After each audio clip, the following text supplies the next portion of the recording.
नमस्कार दोस्तों। सोचिए, एक दिन तुम्हारी आंख खुलती है और सब कुछ खत्म हो चुका है।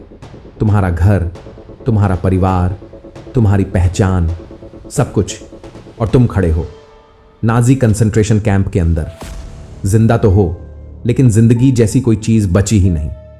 लेकिन उस नरक के बीच भी एक आदमी था जिसने कुछ और देखा। दर्द में भी एक सवाल, और उस सवाल का जवाब तलाशा। जिंदगी का मतलब क्या है? उस आदमी का नाम था विक्टर फ्रैंकल। विक्टर ने देखा, कुछ कैदी भूखे थे, लेकिन फिर भी दूसरों के लिए अपनी रोटी बांटते थे। कुछ लोग टूटे हुए थे, लेकिन फिर भी मुस्कुरा रहे थे।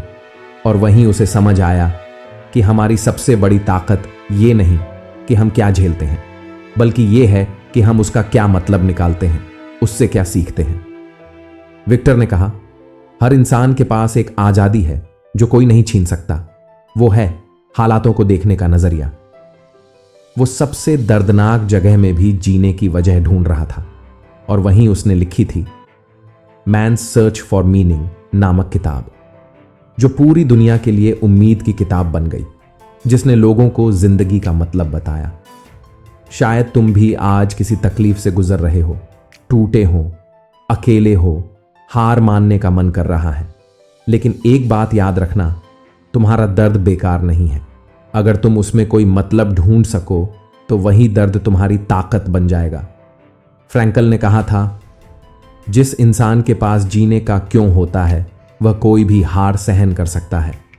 तो अगली बार जब जिंदगी सवाल पूछे तो जवाब दो, मैं जिंदा हूं क्योंकि मेरे जीने का कोई मतलब है। दर्द है, हां। डर है, हां। लेकिन मायने भी है, और वो मायने ही तुम्हारी असली कहानी है। शायद जिंदगी आसान ना हो, लेकिन वो तुम्हारे जवाब का इंतजार जरूर कर रही है। क्या तुम उसे मायने दोगे? क्या तुम अपनी जिंदगी को कोई लक्ष्य दोगे? जय हिंद, जय भारत। अगर ये कहानी दिल तक पहुंची हो तो इसे किसी ऐसे तक पहुंचाओ जो आज खुद से लड़ रहा है।